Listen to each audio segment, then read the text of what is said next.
Hello, everyone, and welcome to the pilot episode of the Social Liability Podcast with your host, Raz and Buck. This is a podcast where we two grumpy. What did you say we were? We're not millennials. We're not boomers. What are we? We are Zillennials with a Z. So we have our very own little subcategory of culture that only encompasses 1 year, oddly enough. So if you can figure out what that is, you can figure out exactly how old we are and figure out just how old of a grumpy bastards we are. In this podcast, we're going to give you pretty much us complaining. I can't really think of any other way to describe it, Buck. Can you? I would call it commiserating because we are together, and the only time it would be complaining is if you're doing it to somebody who doesn't give a crap. And we do give a crap. so we sat here and we've been riffing back and forth, back and forth. What are we going to talk about? And the thing that came to mind most, because we've both been calling each other to bitch, moan, and complain about our neighbors. Yes. And I've Yeah. had some miserable damn neighbors over my lifetime. Let me tell you, Buck. But lately, I'm dealing with two sets because I live in one state, but I own a home in another, and I'm dealing with neighbors in two states at the same damn time. Yeah. I live right above another set of people who are less than desirable, and I'll just chalk it up by saying calling somebody white trash like that would be an insult to polystyrene. And that's about my neighbor's story. Yeah. Yeah. So let's go to yours first. Let's examine your current situation. You are living in a split level house. That's probably the best way to describe it. I think, right? Well, yeah, it used to be a single family home, and then the person who owns it converted it into two units. So I rent the top half of a house, and somebody else rents the lower portion. So yeah, we'll just call it a split level. Okay. So it's a split level apartment. Okay, let's go with that. So what are they what are they doing that's really just pissing you off on a daily basis? Well, we'll start with the cigarette smoke. It permeates throughout my entire home whenever they're smoking down there, and they're not supposed to be smoking in their home. And things like, when I go to dry my clothing, uh, it'll come up through the dryer vent, and I'll open up my dryer, and I've got a nice cache of beautifully cleaned cigarette smelling clothing, and Oh. it's really terrible. And you Or and you they used to be a smoker too. So and I think people that smoked and then stopped, I think the smell affects them worse than people that never smoked. You know what? I mean, on things like clothing or upholstery, yeah. I mean, I actually really like the smell of walking into a bar and or a place where there are people smoking all over the place. I actually enjoy that. I like going, that brings me back to my heyday. But when I want a clean pair of underwear and I go to fish it out of my dryer and it smells like a 2 day old ashtray, that's kind of crossing my threshold. Yeah, the whole truck stop waitress smell just doesn't really do it for me. I gotta tell you, uh, No. and it's horrible because right now I'm living in the flyover state known as Oklahoma, and we have an abundance, and I mean an absolute utter abundance of marijuana dispensaries. Apparently, all you have to do is say that a black cat crossed your path at some point in your life and you qualify for medical marijuana down here. So everybody and their mother has one. So you try to walk up and down the street, all you smell is pot just everywhere. Well, whether you're for it or against it, if you're not using it, oh my God, is the smell just horrendous.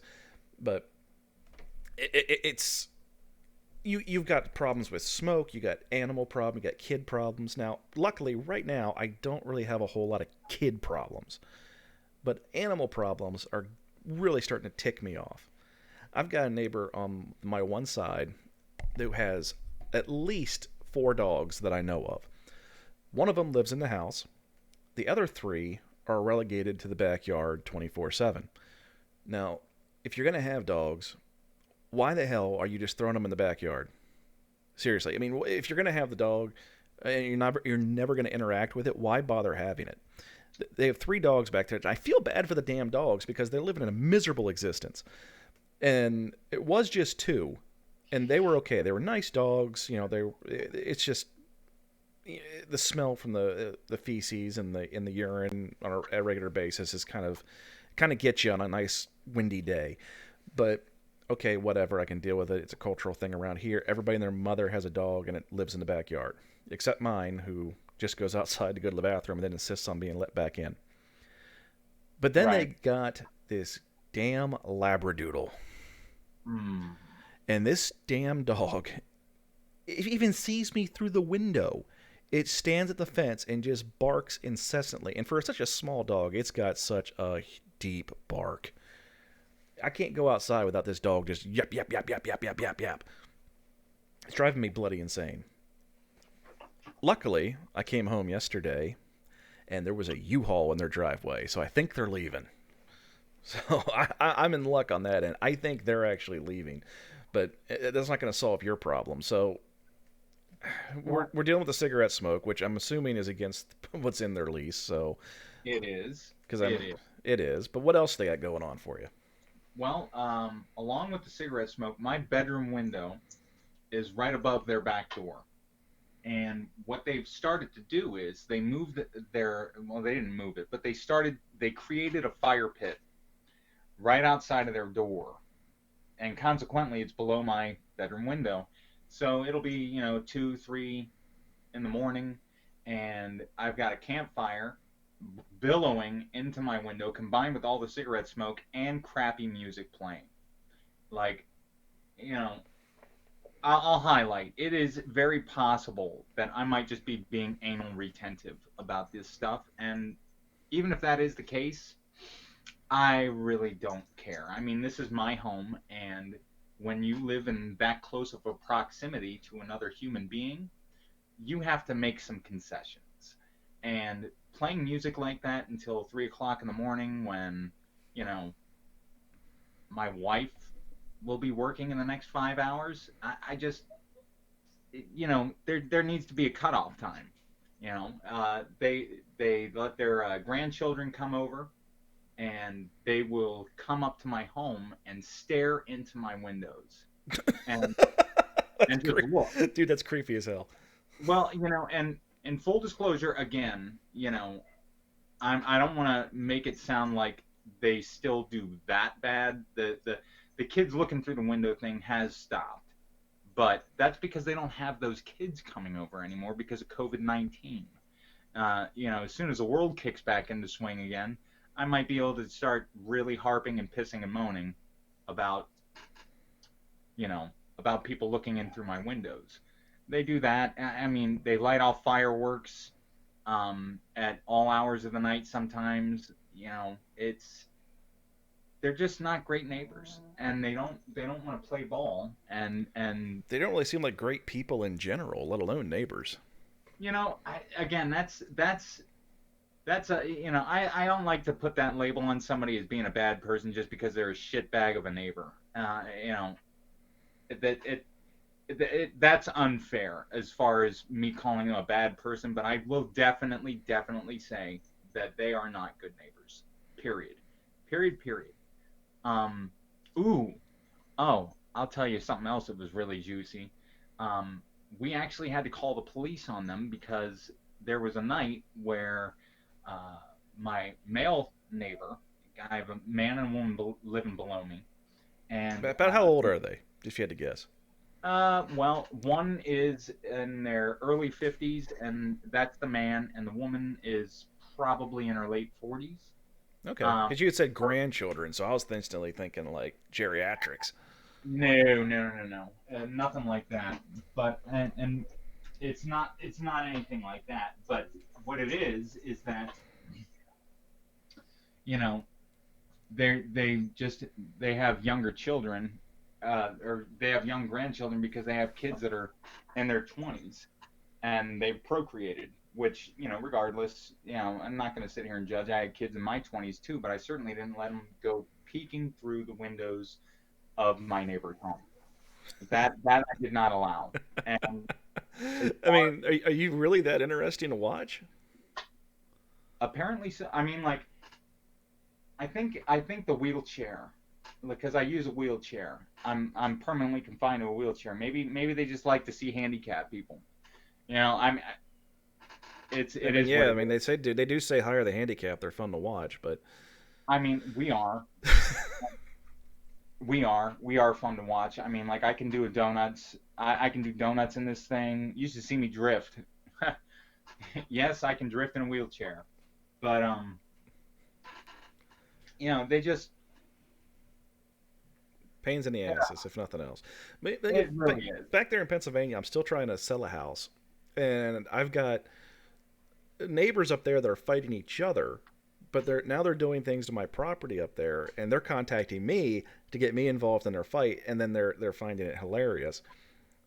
Just take for example, I when I own a townhouse, and then it's a unit of three, and in the middle unit, there was some neighbors there that it's a rental unit. Now, when we first moved in, we got along with these people splendidly. They had a nice daughter, which I was really hoping when she was old enough she was going to be able to babysit my son.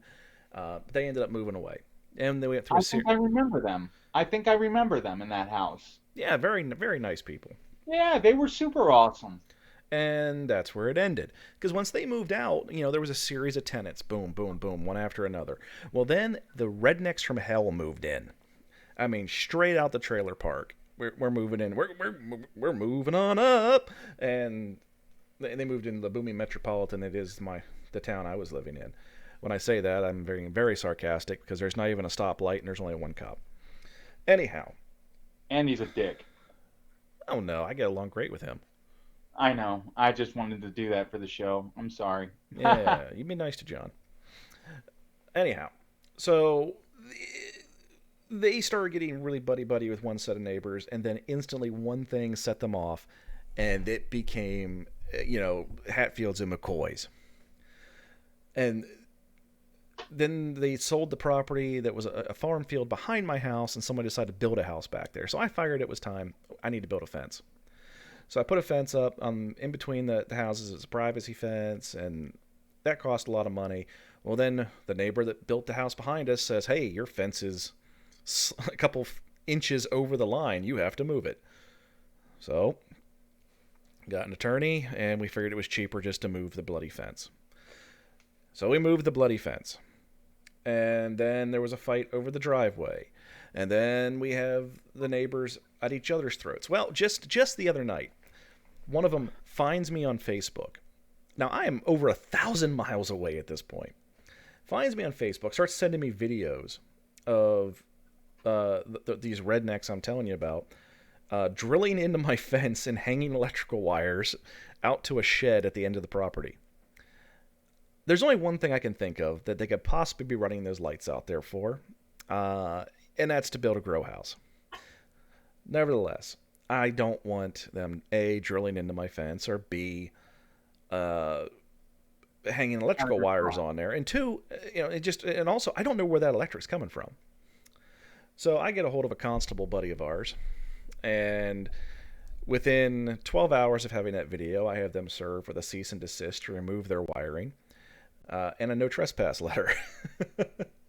And now all the other neighbors are sending me messages, like rejoicing over the fact that the police visited their house, which wasn't really my goal to stir up anything. I really just wanted them to stay off the land that I'm trying to sell and quit tearing my fence up and whatever, and don't be douchebags while I'm trying to sell the house. If you want to buy it, I'll sell it to you at a discount even, just because you already live there and I want it gone. But why anybody can sit there and do something they know is going to inflict distress upon somebody else when you have to live next to them. It's not as if I see somebody on the street and I go, "Hey, there, guy in a wheelchair. You're in a wheelchair. Ha ha ha ha." And that's it. I never see him again. That's one thing. That's still being a righteous dick, but I don't have to worry about dealing with that person ever again. Now, with a neighbor, it's not as if they're going to just pick their house up and move it down the block. No, I'm going to be living next to them for the foreseeable future. Why do you not taking that into account when you decide to engage in douchebaggery. I don't understand. If you're going to engage in douchebaggery, there's going to be consequences. And if the person is living right next to you with nothing but time on their hands, they're going to come up with methods to extract revenge upon your sorry ass. Yes. And you know what? Yes. I'll just I can't. I'm thinking about my own neighbors during that whole time, and I can't really add anything to your comment, but yes, yes, yes, yes, revenge, and it will be served. Period. Okay, let's discuss revenge. How can you deal with asshole neighbors? Well, we've had in the scenarios that we've laid out, both Buck and I have had to engage law enforcement in some way, shape, or form. Whether it's um, serving, serving process on somebody, or calling because did you actually say why you called the police on them? It's because the male neighbor's ex-wife, for lack of a better word, came by and started to yell, scream, throw things at the house, really like just being hateful, and would not go, starts causing a fight, begins to actually go into a physical altercation with my female neighbor, which now they didn't go to like fisticuffs, there were just a couple of pushes there. But I mean, like, why would you have somebody like, I know that it seems on the surface, well, yeah, it wouldn't be your neighbor's fault, but then I find out when I start yelling out my window like, "Hey, you got to go. Like, you can't do this at my house. I'm going to call the darn cops." And she looks right back up at my window and goes, "Well, he invited me here." And I just, my head about spun all the way around. 2 o'clock, it's 2 o'clock in the morning. And mind you, my best friend recently went through triple bypass surgery, and he was living in my home. Like, I've got a man recovering from heart surgery in my home, and you're coming here and doing this at 2 o'clock in the morning? So, I told her I was going to call the cops. She goes, "Well, he told me to come here." Why would you invite that to my house? Like, I live right above you. Why would you invite that to my home? You know she's going to act a fool. You know she's going to cause trouble. She's been out here multiple times before doing that exact same thing. But the one difference was, and the reason why I let it slide every other time, is because I didn't know that he was drunk texting his ex to come out, and you can't invite that kind of problem to my home. Like, that's So who's dumber in that scenario? The guy for drunk texting his ex to come over for I'm assuming a booty call. I don't know. yeah, Or that's exactly what it is. And then he's got his current wife sleeping next to him in the bed. Why would you do that? Why would you do that? hoping Of for a course, he's hoping come for a out. threesome, obviously. But Well, regardless, of course it's going to start World War III, and you're going to do it at 2 o'clock in the morning. Of but course, but I called the darn but police. who's dumber? Him for doing it or her for showing up and expecting a different result? I don't even. I'm not even going to speculate on that. All I know is that it was just fucked up. Excuse me. Excuse my language. It was just messed up. So, Well, you in know, case you can't tell, folks, this is going to be a not safe for work podcast. So I'm not going to censor Buck. I may go through and edit some things out here and there, but for the most part, I'm just going to let Buck be Buck. yeah, please do, because if I feel like I have to censor my voice box, I'm gonna have to get the ADA involved. Like, I really will. I'm gonna have to get the ADA involved. I'm gonna be like, no, no, no. I am not functional. I do not have the cognitive capacity to be funny and censored at the same time.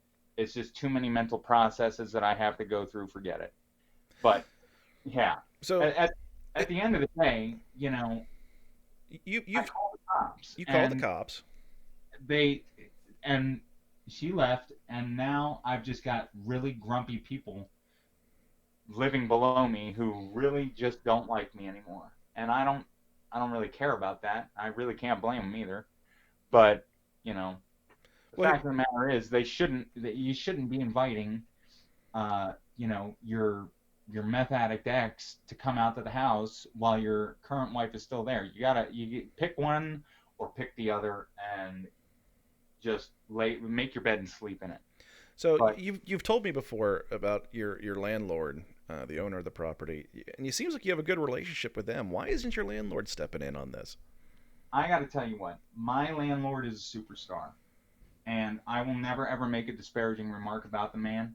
Him and his wonderful wife let Catherine and I rent this home, and I can't fault them for just being good people. I think that the only reason he hasn't taken immediate action is because you'd have to be a real scumbag to kick somebody out of their own home, or not out of their own home, but kick somebody out of their house during this kind of time in the world. I think that the only thing that's keeping me with the crappy neighbors that I have is COVID-19. I really do, and I can't.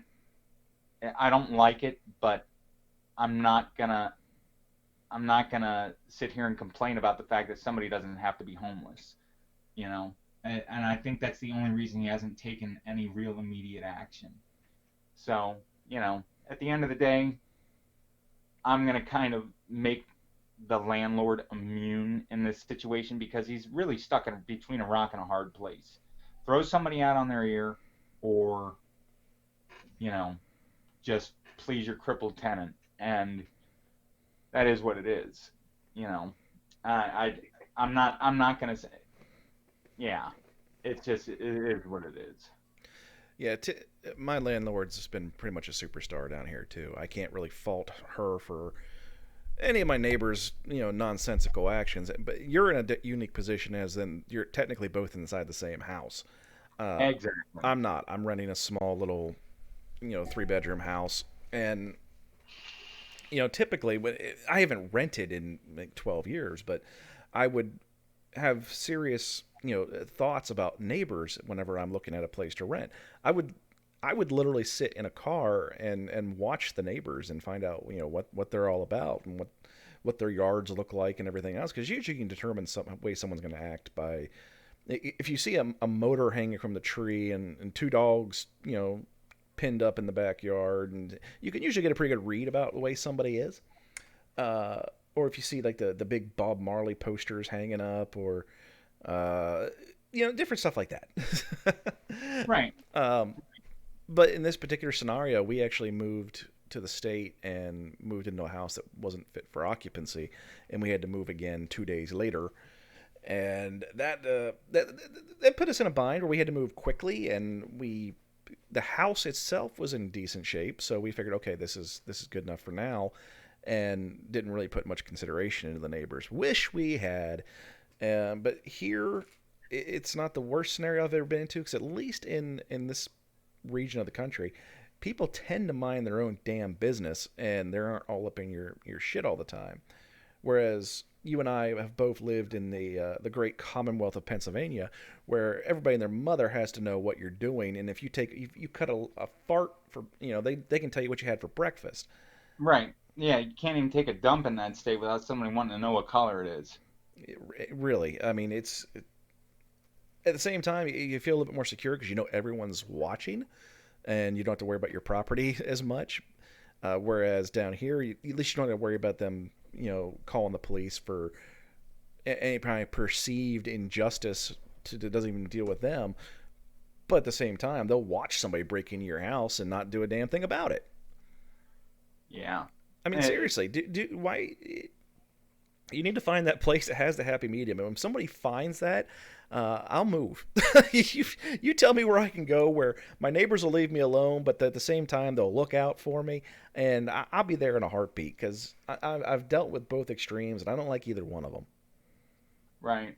And I think it's important to touch base on the fact that the one best way to really mitigate any risk with a bad neighbor is to start off with a conversation. And it really sounds stupid and really sounds like Greenpeace tree hugger style, but if you start off with a conversation and be like, "Hey, we need to set some boundaries," and you get shut down, then they've opened their own can. Like whatever you do from that point forward, you can always go back and lay your head down on your pillow at night and go, I tried. So, before anybody thinks that they can just go, waving their own little hammer of justice down on their d-bag neighbors, make sure you cross the fence, or walk down the steps, or do whatever you got to do and be like, hey, this shit, we gotta have a little conversation about this stuff. Like, even think about it. Even in a prison, they got lights out. Let's cut the noise off at say 10:30 or 11, or whatever. It's not let your music play till 3 in the morning, because yeah, it comes in through my bedroom window, but again, I live above these people. So when they play their country music and doing all their stuff, which again, I'm not going to sit here and fault the style. Country music is for some people, but it is certainly not for me. So I don't want to have it blaring so loud that it makes my floor vibrate. Like I can feel the music coming through the floor, and it actually shakes my wheelchair. It will actually make my chair vibrate. I can feel their And music. that's a motorized wheelchair too. That thing ain't light. No, no. There's a 325 pound, you know, Plus your scrawny ass sitting in it. Yeah, it doesn't help. me combine. Yeah, I weigh a buck 75 plus the chair. That's 500 pounds that this musical shake. You know, and God. and they do it till all hours of the morning, and they think it's okay, and it's just not. Like that is just not okay. I See, got my children here right now. Like I got my children here, and my ex-wife and I made an agreement that they just come up early because of the COVID-19 thing, and but they have to do their school virtually. Well, I got to put them to bed. Like it's a school night. Why are you blaring your music till 3 o'clock in the morning? You know my kids are up here. Why are you doing that? Like that's just not okay. Like and that's like I want to highlight the fact that I'm not just bitching about like trivial stuff that other people might put up with. My children are up here. yeah. See, I think it's a very cultural thing in the United States that I can be anything I want to be, and I have freedom of this, freedom of that, and Hmm. it's a huge misinterpretation. But nevertheless, people that's just the way people have governed themselves. Whereas other countries like Japan, for example, you know, you every time you do something, they stop and think, well, how's this going to affect the people around me? And nobody does that here. I mean, very few. Uh, Yeah. whenever I do something, I really do have to consciously stop and think, okay, how is this going to affect everybody around me? Like something that was obnoxious, innocuous as women's perfume. I'm Oh, affected by it. I don't. I can't. I get my throat. I get almost like an asthmatic reaction. It's a fragrance thing, and it affects me. But you can even tell people that they don't care. I like it. Like, well, I mean, and you can't that's a tell me very what I good. have to. You can't tell me I can't. I go. I didn't say I told you. I asked you not to. Right, and see that's a really good example, Raz, because you know, my ex-mother-in-law, for example, she would suffer when people around her would wear perfume. And me personally, I like to smell good. I like that. I use like my Gucci Guilty, or some Armani Code, whatever Catherine thinks that I'll smell good in, and I like that stuff. But if I know I'm going to be around somebody who is physically like who has a physical ailment because of that fragrance, I think I can just suit up and do everything but the spray, pray, and delay. It's like, no. Well, see, like my neighbors here, they, I think they moved out and somebody moved in real quick. I never saw moving trucks or anything, but I see different people now than I saw before the winter. So it's bizarre. But just overnight, all of a sudden, one, they got a new dog, of course. They went ahead and demolished their above ground pool, and it's literally just pieces scattered all over their yard. where their chicken that now have a chicken just goes all over the place through there, and it looks like he's having a ball. But one night we're sitting in the living room, just Netflix and chill. Kids are in bed, so it's probably around 9 or 10 o'clock, and all of a sudden there is a explosion.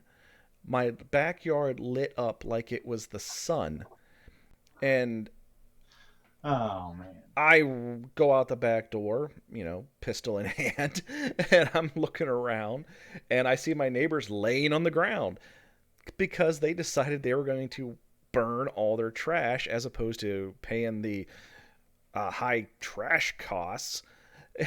And they forgot that some things, when under pressure, explode when exposed to heat. Oh man. Now you'd think, well, they learned their lesson. No, sir. About once a week, the one woman, which I will use that term loosely, goes outside and piles up all their trash in the backyard and burns it. Trash, Mark. Trash. We're not talking like wood and paper. I'm talking like, here's the garbage bag, throw it on the pile, and they start just, oh my gosh, and the smell, the the stuff, once it gets heat, floating up in the air and landing on the roof, and they make no consideration about anybody around them, just themselves. And I just don't understand how people can go through life never having any consideration for anybody but them. They're the only person that freaking matters in the world, and that's all there is to it. I cannot fathom how, as a culture, we've allowed ourselves to get to this point. Well, that's the problem, is that the culture hasn't allowed it. Everybody has discounted culture and went, what's in it for me? That is And our culture, though. That is the culture we have, is what's in it for me. No one ever thinks I'm going to do something for the greater good. I'm going to do something for me. truth, truth. Now, that is the culture. You are right. But, funny you mentioned trash burning, because I had the same similar problem with the people who live downstairs from me. You know how I handled that? I called up the waste management company and said, I want to start using two cans instead of one. Went downstairs and went, stop burning trash, put it in this can. I'm paying the bill. It's only $10 extra a month. Stop doing that. And now I don't have that problem anymore. But, you know, It's a solution. I don't.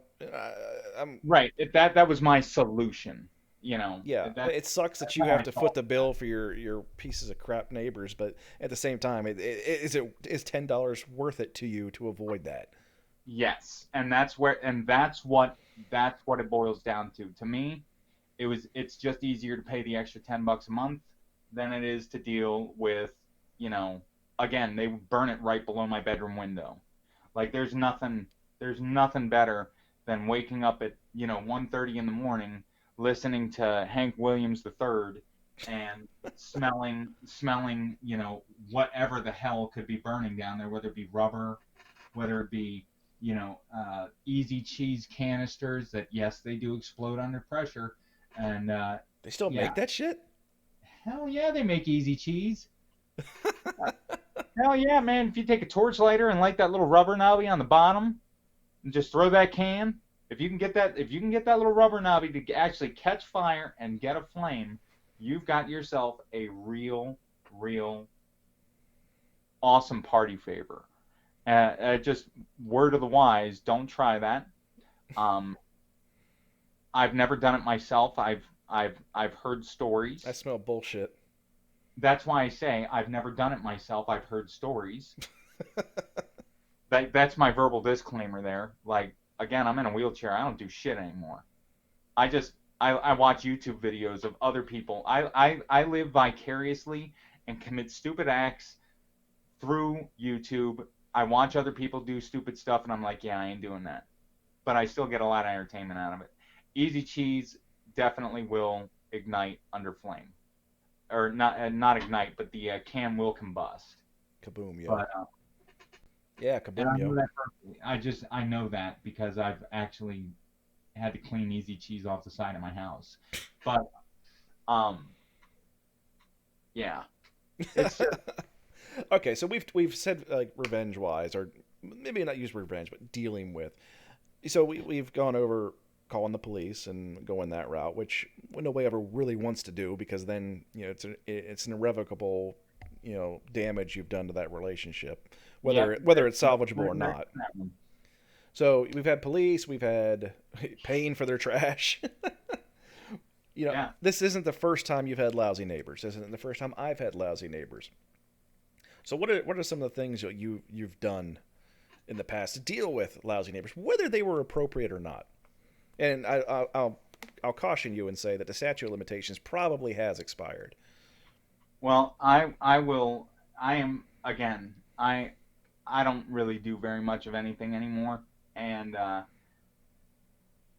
I have probably a boundless degree of patience with stuff. I normally just personally I just put up with it and just I just hope for that tomorrow will be a better day. But you know, I don't think that my method's always the best, which is just tolerance and you know letting it go. But yeah, Surely you've done something. yeah. Actually, I've called you. Uh, Full disclosure, man. I mean, I'm not even gonna kid around. Go back there. We've known each other for 15 years. How many times have I called you to help me deal with some d bag who's got to be dealt with, neighbor or not? Like I normally just call you. I call our constable friend. I defer those tasks of dealing with my shit to other people. I really do. I delegate, not delegate, but I ask for help because I'm not that guy. You know, that's just not me. Oh, I am that guy though. I know you are that guy. That's why I love calling you. That's why we've been friends for so long. I had a neighbor one time that they really liked, and it was a duplex, but it was one house on top of the other one, and they really liked playing their damn music until the wee hours of the night. And this was back in a time when we still had those stereos that had the record player on top and had the 3 foot tall speakers that sat next to it. You remember those? Yeah, the ghetto blaster, man, the ghetto blaster. Well, these are ones that like the speakers were detached. They were 3 foot tall. And once you laid those face down and took cushions off the couch and all the blankets and everything, and really like packed them so they were against the floor on those dual level houses at 7 in the morning on a Sunday, you would be shocked the reverberation that you could accomplish with Are a. you talking about the place that you had in Biglerville? Oh, no, that this was long before that. The place Oh, okay. the place you're thinking about, that was my landlords lived underneath me. I wasn't about that crap. But Oh yeah, you weren't gonna be. Yeah, you didn't poke that bear. no, the only time I ever had problems with them was like 3 times a year. The wife, sweetest woman on creation, she'd cook sauerkraut, and it was just the smell. Oh, we'd leave. We'd leave. We'd go somewhere else. Well, don't you remember when you lived in that place? I lived in Spring Grove, Pennsylvania, about half a block away from the darn paper mill. Oh yes, the dreaded paper mill of Spring Grove, also known as the toilet capital of the world. Yeah, it smelled like a rotten egg fart. I believe my wife put it best when she says it smelled like somebody boiling cabbage in an outhouse. Right, exactly. It was terrible. And yeah, But but no, this we had place. city neighbors there too. But with the speakers there, it literally shook the windows. And every time they had a party, I'd wait till the next morning, and I'd get up nice and early when I knew they were nice and hungover, and I knew right where their bedroom was because it was the identical layout. And I just laid those speakers down and packed them up, and then I'd start playing like Coolio's "Gangster's Paradise" or something, Oh man. just to be a knob. You know what? You know what? I think I'm gonna actually follow your lead on that one, Eric. I'm not even kidding around. See, I think I got myself a nice little ghetto blaster, and I don't think that the people who live below me really like polka music. And I think I'm just gonna blast out some Weird Al Yankovic polka music with the speakers pointing down at the I floor. don't I don't know, man. You're pretty Irish. I got some Tartan Terrors with some great bagpipe solos. I love the Weird Al Polka collection. I'm sorry. I just love every single one of those. I think they're hilarious. And if I'm going to be blasting something like that, I'm going to make it. Yes, bagpipes are very obnoxious, but come on, nothing beats obnoxious more than an accordion. It's just I mean, it's debatable. It's debatable. But the best part is if anybody else gets involved, who's the more sympathetic character here? The grumpy, rednecks that live below you, or the poor sweet oh yeah. lovable Bucky in a wheelchair? Oh my gosh, you don't even, man, I will milk this thing. I it goes along with the parking permit. I'm sorry. The day you become handicapped, you can run faster scared than I can angry, but I will look at a perfect stranger and be like, "Please help me." And my problems get my problems will go away. Like people love people love soaking up the karma of helping somebody who's handicapped. I learned this over the past 10 years of having to like rely on other people. So yeah, that is definitely a viable option. Well, so the idea behind this podcast is we are going to pick a topic for each episode where we're going to complain, bitch, moan, and try to come up with active solutions. Now we may not have come up with solutions for a-hole neighbors in this episode, but we are going to try to come up with solutions and work things out for other problems. Uh, What do you mean we didn't come up with a solution? We came up with a great solution. what was that? Bitch about it to your buddy and just relegate yourself to the fact that there are some things that you can do and some things that you can't. And just lying down and taking it is not an option. You have to do something even if it's wrong. Like that's just it. There's some times when you have to do something even if it's wrong. Like there are only a certain amount of legal and and civil options that one may employ to this, and once you've exhausted those and the problem doesn't go away, well, what else is there to do? Well, you can laugh about it. You can find somebody to just cry on their shoulder about it. Like you don't have to do it alone. And that's the important part. You don't have to be alone through it. You might not get the exact solution that you're looking for. The problem may not go away, but there are ways to cope and make a bad situation bearable. And that's that with crappy neighbors, that's about as far as you can go. It's just hoping to make a bad situation bearable. At least that's the way I look at it. And then you can just save your money up and go be a hermit in the woods. That's my plan. So, Well, so I tried that, and somebody moved in below me and started oh, acting like a damn fool. acting like a damn fool. So, let us know what you think about this episode. Contact us whether this pilot episode is going to be on our YouTube channel for the Mount Moon Crew, and you can leave a comment down there and let us know what you think. And we're gonna get together, brainstorm some ideas. I'm thinking we talk about shitty bosses in the near future. Oh, that's a good one. I like that. Yeah, so we'll talk about shitty Ooh. bosses. Ooh. And you and I have worked together. Oh, yes. Yes, we have. We And we could do an entire like podcast like season just on the amount of shitty bosses that we've had roll through our tenure of working together. Period. And we'll give you some more information about that in that episode. But again, please like, comment, and subscribe, and you'll hit that notification bell for any future episodes of the Social Liability Podcast. I've been your host, The Raz, with my co host, The Buck. And the buck stops here. So we're going to be done now. Have a good day, folks.